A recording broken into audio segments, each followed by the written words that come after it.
evident of that. And I just thank you very much for spending the time this evening helping us learn about you and your school. That is awesome. Thank you. I want to add something. So I had the president and the treasurer tour us, and they both said they sang, so they were going to sing a little song. I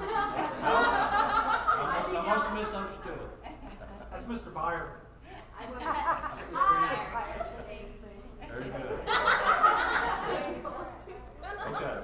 Okay, thank you guys. We'll come through the home. Yeah, Thank you. Thank you for your help. You guys did a great job.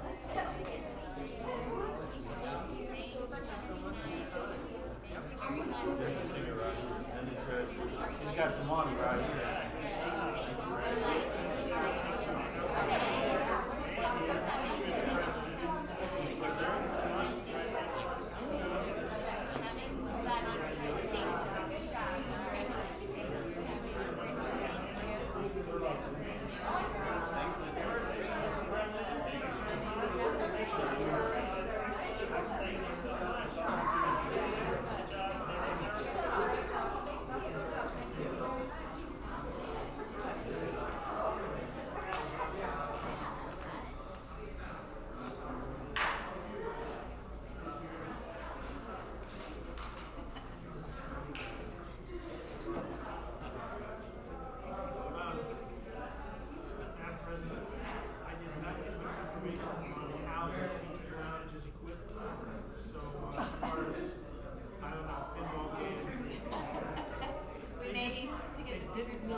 President, I move to approve the consent agenda item E 1 through 4A.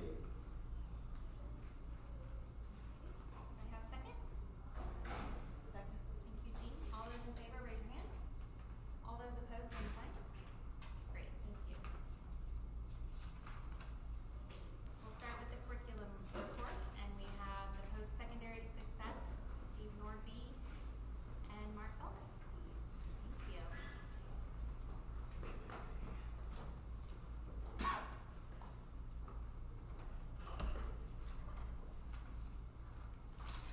Okay. Last year you received some information from Ms. Scott about the state's calculation of post-secondary success. So this is going to be kind of a review and update from the work that was done last year.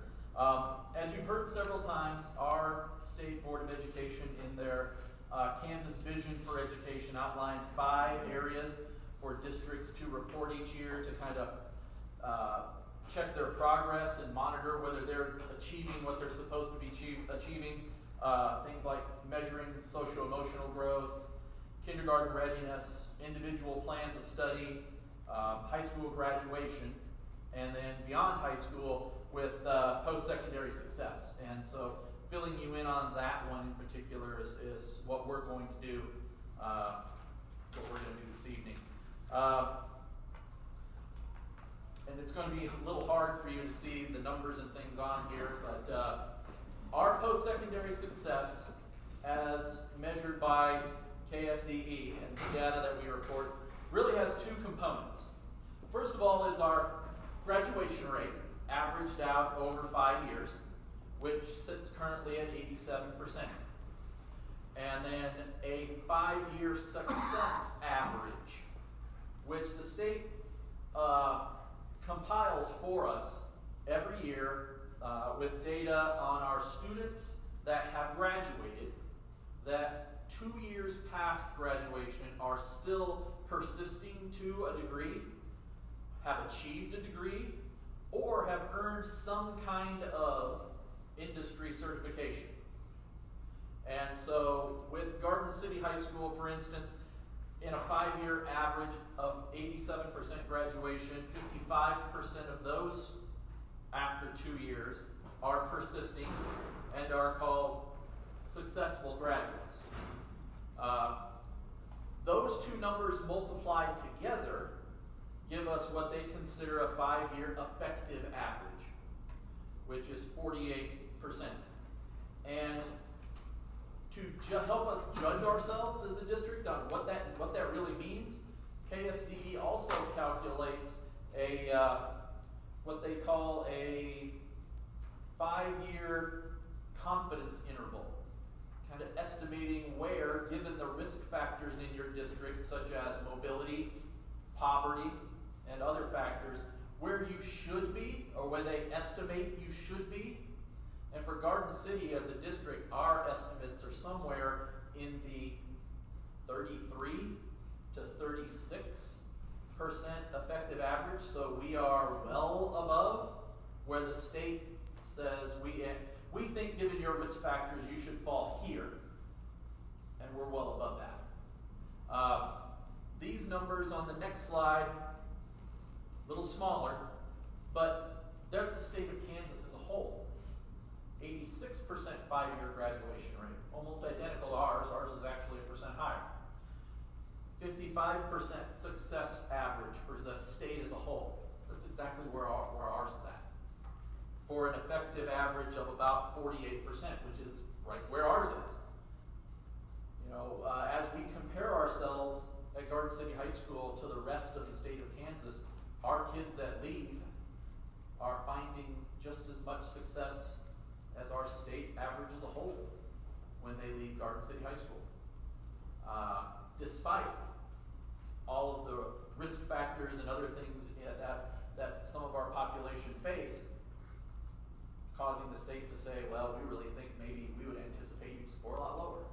So we're kind of outpacing expectations, I guess you would say.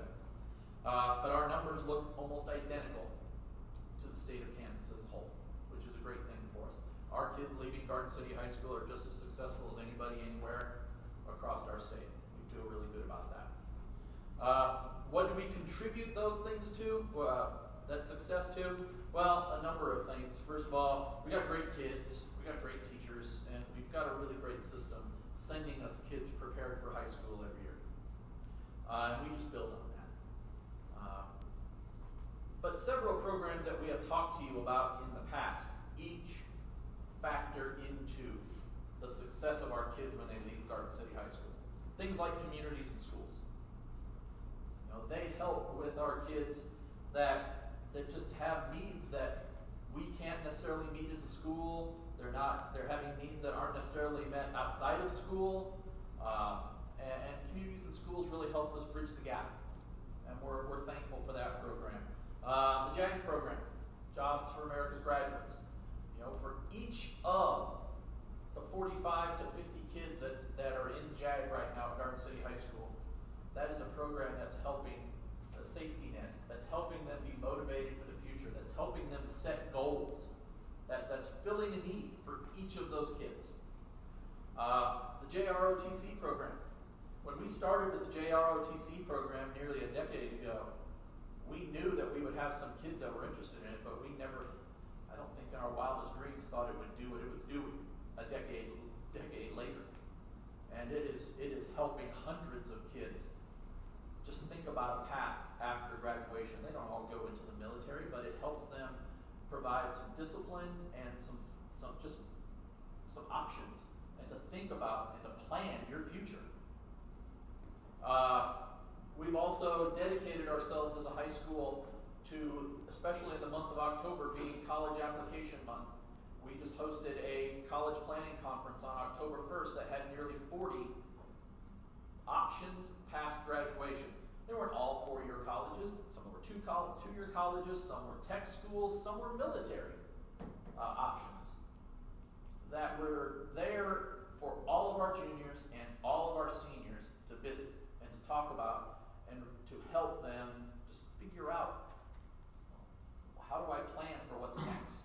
And we're gonna keep that up through this entire month especially, and then build on it through the year. But through the month, you'll see, coming from Garden City High School, a lot of information about October being College Application Month. We're going to try to set the highs for the state of Kansas again for College Application Month, with over 400 college applications being filed from Garden City High School in the month of October.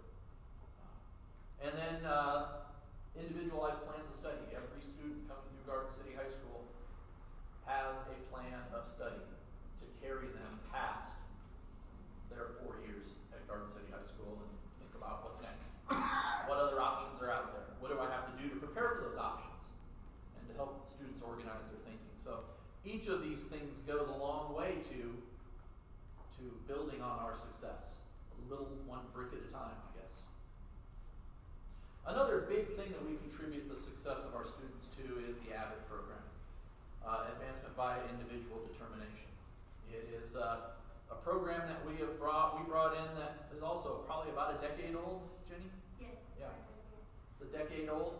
The target started with first generation college students, but we, thanks to your support and Dr. Carlin's support, have taken that school-wide and actually through 712, helping students with skills that they will need past high school, college and career ready. And we started with elective classes, but now we've taken it school-wide. And you will hear at Garden City High School a lot of discussion of what we call Wicker strategies or Wicker skills. And they are skills in writing, inquiry, collaboration, organization, and reading. And we are trying to set a foundation for our kids when they leave, that they have experience and skills in all those areas, and they can transfer that to the workplace, they can transfer it to college. I will tell you, I'm a firm believer in the program, and I'm glad that Dr. Carlin and our administration is also, that you have invested in it, because my daughters were not first generation college students, but I will tell you that each of them benefited from the AVID program by being in classrooms with teachers that were trained in AVID strategy that could help them be better note takers, be better thinkers, be better writers, and be better at working in collaborative groups. So just the fact that they were in classrooms with teachers trained in those skills, that helped set them up for success when they left. So, those are Garden City High School's numbers, and those are really the things that we think contribute to the success of our students when they go. I'll turn it over to Mark to talk a little bit about the Alternative Center. While Mark is getting set up, if I might add, and Steve, you can correct me here, but in the post-secondary success numbers, the military is Does not not count. included. So our numbers would be just a little bit higher if the students that went into the military were counted. Why aren't they? From my understanding, the military does not release any information about their new inductees and what happens after they first start in the military. And honestly, not every college reports to the National Clearinghouse. Most of them do. There are a couple of percent of schools that don't necessarily report their data. But this is as good a data as we've got on what happens to our kids when they leave post-secondary. Yeah, this all comes from the National Student Clearinghouse. It's relatively new. The state's probably used it for maybe the last 3 or 4 years. So, and also the post-secondary certifications, the industry recognized certifications. There's no guarantee that all of those are captured as well. But like Steve said, it's the best we've ever had. Really being able to track kids after they leave us. And looking ahead, it raises that question, how the state might change their statistical standards as they get more data. That's one of those things where we're striving to improve ourselves, but maybe things may change statistically through no fault of our own. I just think it's interesting. It's exciting, particularly right out the gate here, based on what you reported. I just kind of wonder how that will evolve. It is interesting. All these are available on school report cards for any school in the state, so you can dial up any district, things like that, and we have just kind of take a look. Well, you know, what do kids in Wichita, what's their success rate? What's Derby's success rate? What's Hutch's success rate? We try to compare ourselves to schools that are similar to ours, you know, bigger schools and diverse schools, and try to see. So it's interesting data to be able to compare that stuff. Yeah, it's also data that gets out there for prospective teachers. Yep. And you kind of wonder how that factors into some of that process too. So anyway. Okay, obviously, us at the Garden City Alternate Education Center, much smaller student population, almost 88% free and reduced lunch. So we're dealing with a lot of the factors. We are too small to have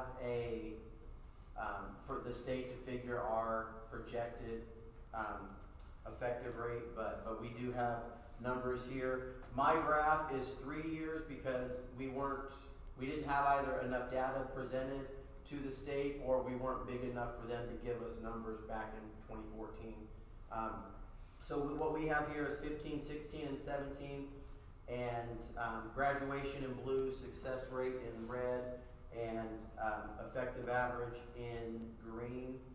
And across the top, you see that between 15 and 16, everything went down significantly.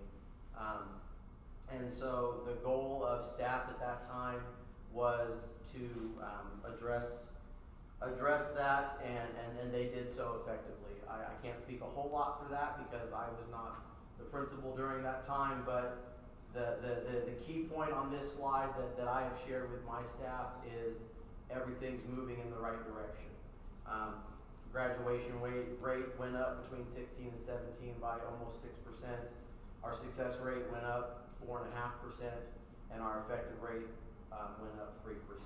So, as Mr. Norby talked about, it's all figured the same way, just on a smaller scale for us in our building.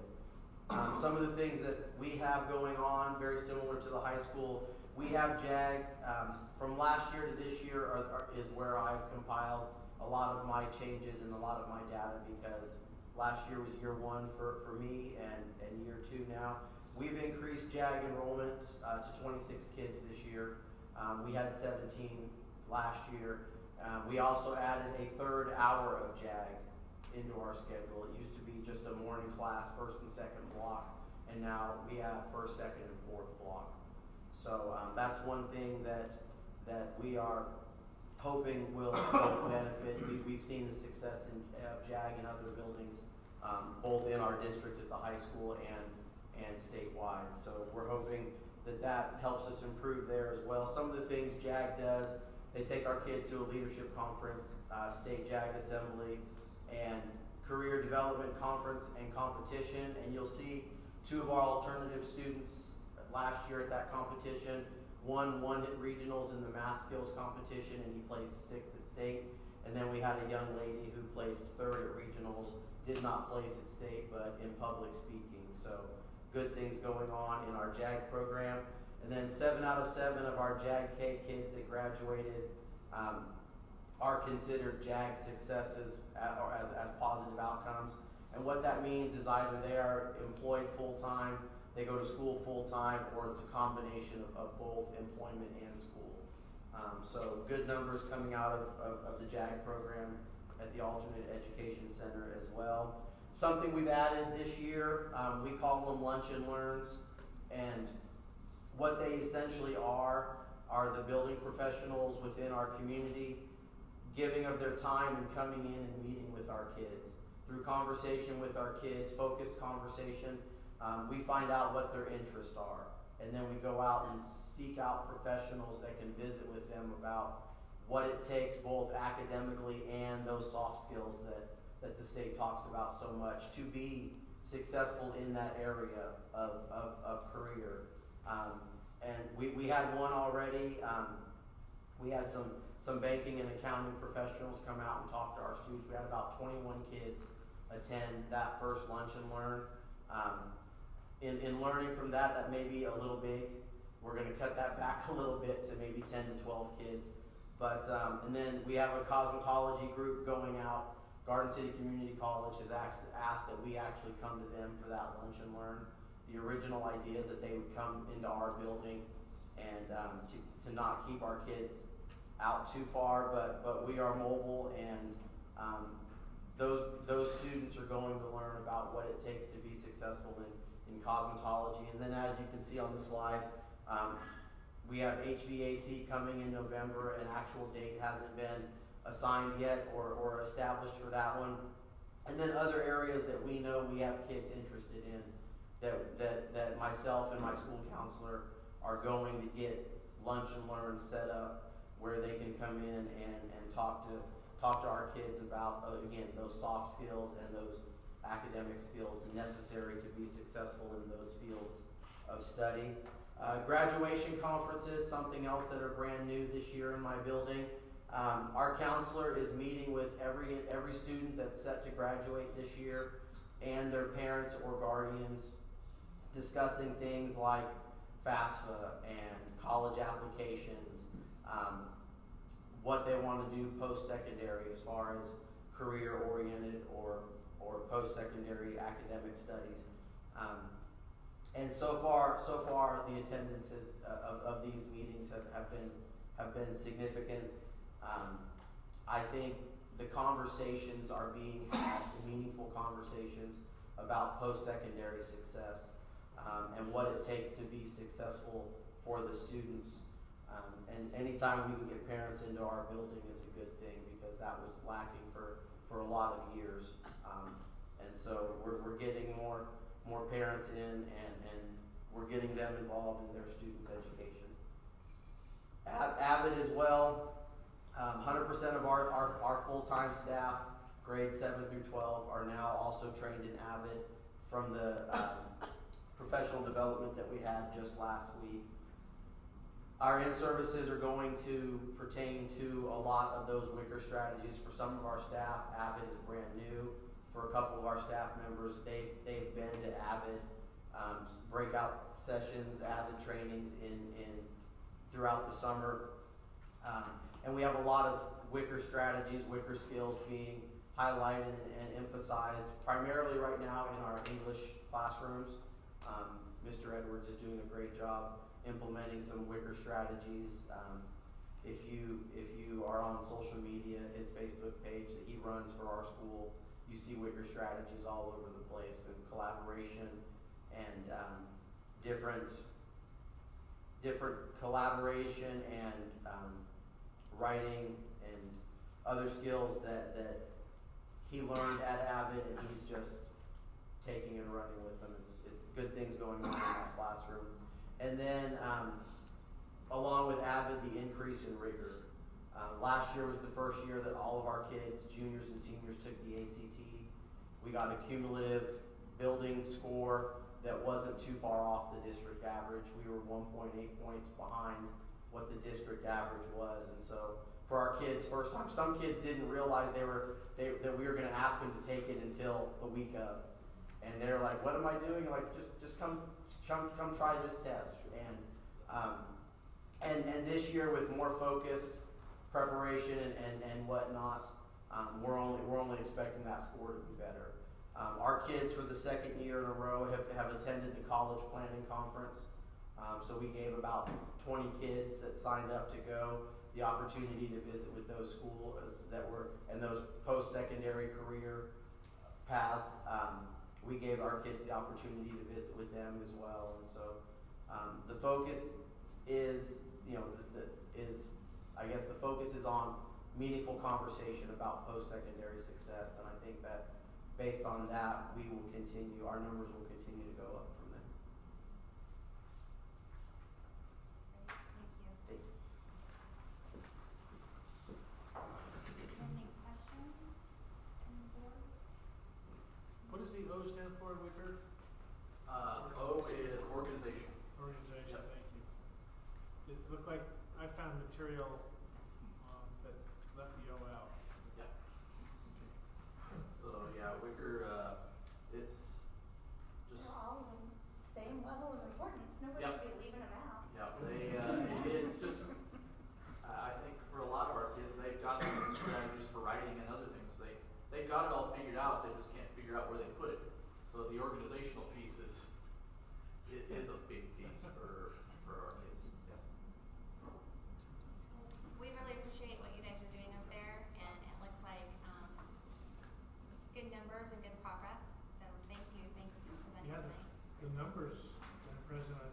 pretty exciting right out of the gate for us.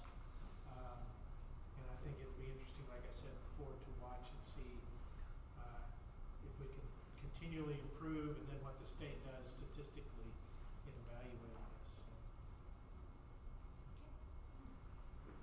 All right, so we'll move on to our CTE pathways. Yeah, so really it's a separate presentation, but it's a continuation of post-secondary success and what we're doing for our students, mostly at the high school level. So we talked a lot about AVID. I did a lot with that, but when I wasn't doing that, I've been doing Perkins 5. So this is the other half of my life I've been doing.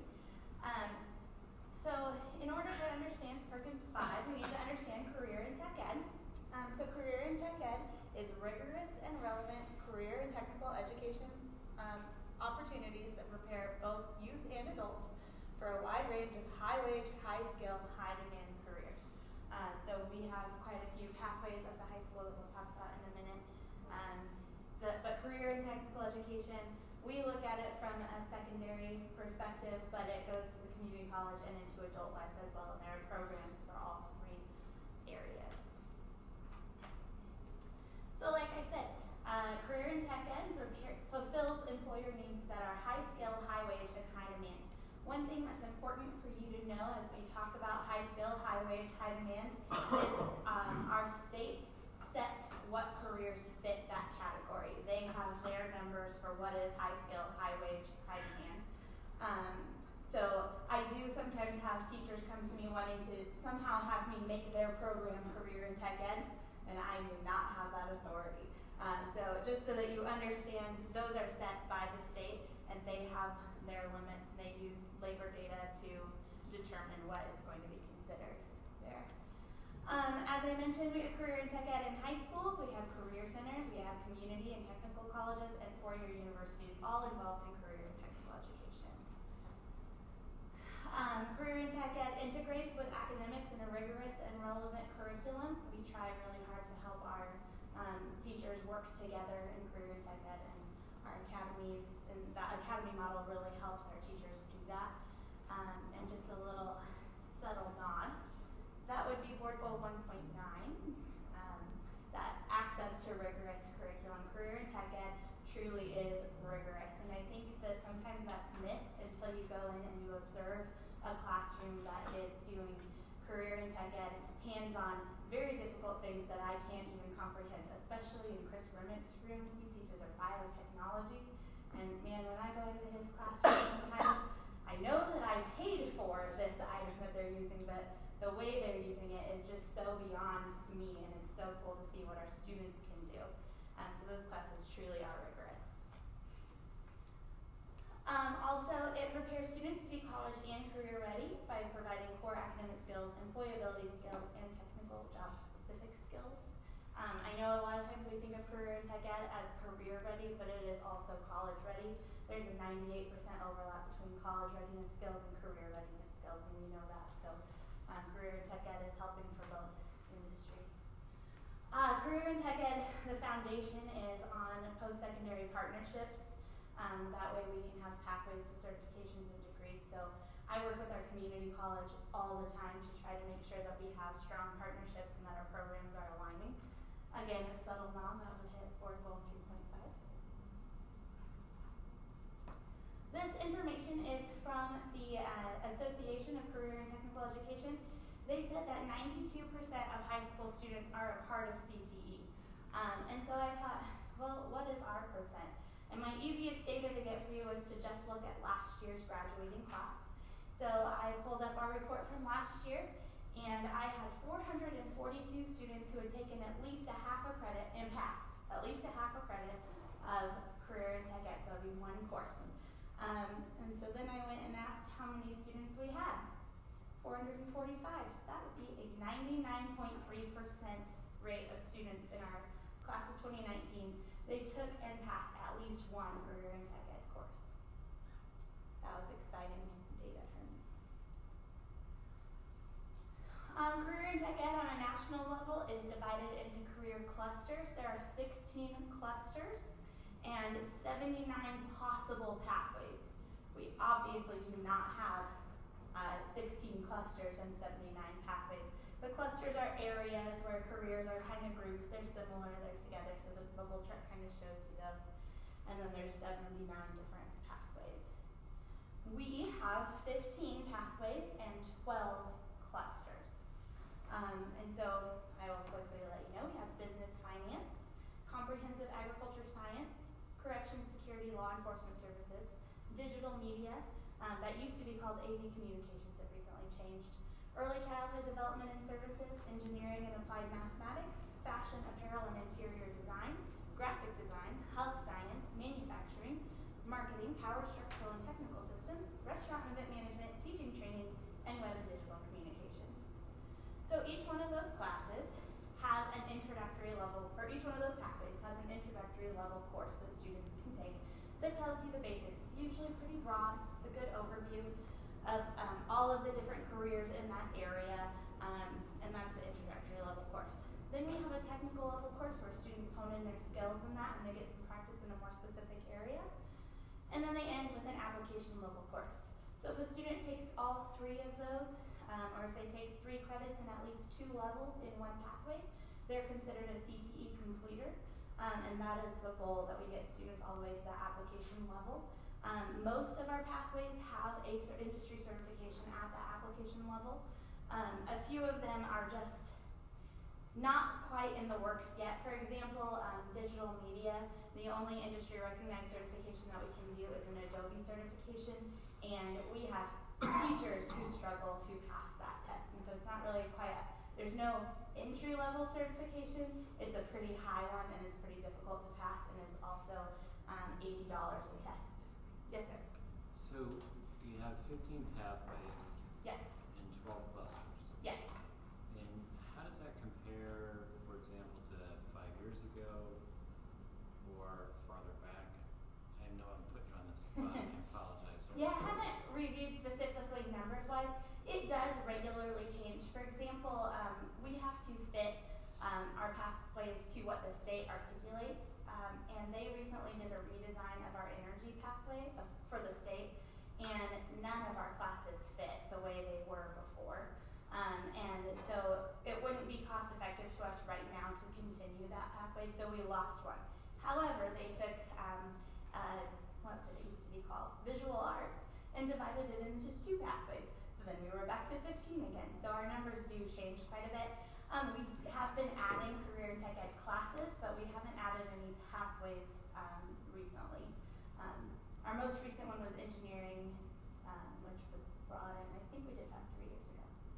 Can I follow up with that? Yes. So you said that there were, and I can't remember the numbers, how many different pathways and how many different clusters? Oh, total that we could do nationwide?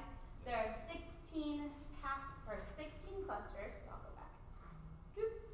There are 16 clusters. There are 79 potential pathways at the national level.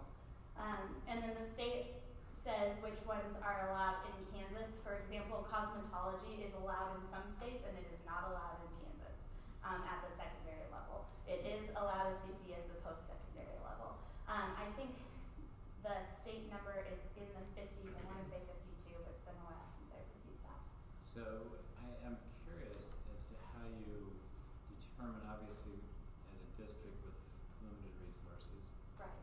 we can only have a certain number of pathways and clusters. You know, that is the goal of Perkins 5, is to reevaluate that, and quite a few of my slides are going to address how we're doing that with the new Perkins 5. Okay, can you tell me what Perkins? That's coming up. Okay. That's what the whole presentation's about. So I'm just trying to give you a background of what career in tech is so that you can understand the. I apologize. You're fine. So again, they take 3 levels, and we receive funding in 2 separate ways. So we receive weighted funding for students who are enrolled in career and technical and application level courses. So we don't get any money for our students in the intro level classes, any additional money. We don't get the weighted funding. But we do get it for our enrollment in technical and application level courses, and that's figured by a super secret formula times 1.5. KJ might know the super secret formula, but I don't. And so we refer to these dollars as local funds. I have 2 methods in local funds. You just need to know there's one pot, it's local funds. The other pot comes from Perkins, which is a federal grant. That's determined by census data times another super secret formula, and that gives us our allocation for the year. In the past, we've gotten about $72,000 from Perkins. This year, it went up to $95,000. So that was exciting. And we refer to these dollars as Perkins funds. So in the past, we were under Perkins 4. Perkins 4 was authorized in 2006. It had an intent to be rewritten after 4 years. So that would have been 2010. Under Perkins 4, all of our CTE pathways that were approved by the state were eligible for Perkins funding. So as long as we submitted an application and the state said you're good, we could spend whatever we wanted on those pathways. And that would be professional development, supplies that are non-consumable, so we can not pay for anything that would be thrown away or eaten or not be able to be reused. And we could pay for equipment for any CTE pathway. Notice again that first bullet, authorized in 2006, 4 years, should be 2010. 13 years later, we have Perkins 5. So we operated under Perkins 4 for a very, very long time. We got pretty set in our ways, and now we have Perkins 5. So Perkins 5 has a big, big change. It's called the Local Needs Assessment, and this has occupied a lot of my time, and it addresses Dr. Hannigan's question of how are we determining which pathways that we're going to have. The Local Needs Assessment we're divided into regions. So our region includes ourselves, Garden City Community College, and our local other districts. So Cimarron, Lakin, Holcomb, Leota, Syracuse, Greeley County, Deerfield, Scott County, Dighton, and ourselves. Our Local Needs Assessment is going to be a written document that shows the need for our area for which pathways in our region have workforce data that says we need that pathway. And the Local Needs Assessment will apply to all of these districts and Garden City Community College. So we have to work together to write the Local Needs Assessment. So to do that, we have a core team. The core team was required to have one representative from the secondary level and one representative from a standalone district at the secondary level. In our region, we have one district that's standalone, that would be us. Therefore, I am that representative. And one representative from a community college in that region. Well, our region has one, so that is Chuck Pfeiffer, the Dean of Technical Education and Workforce Development at the community college. We also, we realized quite quickly that this was a big task, so we invited Nicole Hahn, the Vice President for Community Development at Finney County Economic Development Corporation, to help us out, as well as Julie Farr, Chuck's administrative assistant is also on our core team. And together, I forgot my subtle hint, again, we are collaborating with the community like crazy to try to get this done. I meet with Chuck, Nicole, and Julie weekly, if not more, to try to develop our local needs assessment and look at the data that we were given. So how we did that? Well, the local needs assessment has 3 steps: an analysis of the labor market data, an analysis of our student performance, which includes the size, scope, and quality of our programs, and an analysis of our programs. So our progress that we're making towards implementing the programs of study, recruitment, retention, and training of our CTE educators, and progress towards improving access and equity. So here's what we've done so far. We have done step 1, or we are working in step 1. We developed our regional team. So first we compiled a list of all the pathways already being taught, and we divided out representatives and assigned other districts from that list earlier to send us representatives from each pathway. Garden City had 4 representatives on the team, and each of the other districts had the opportunity to send someone. Not all of them did, but those that participated had someone to send. We got everyone together and we introduced the task of the local needs assessment. And then we analyzed and gathered additional data, and we came back together just last week actually and had our team members report their findings. Again, that was so much collaboration with the community. It took a lot of work. We not only, I forgot, we had community representatives as well. So we had a representative from Tatro, I didn't prepare all my list of people, now I'm trying to think of them. The Finney County Economic Development, we had Kansas Workforce One, and many, many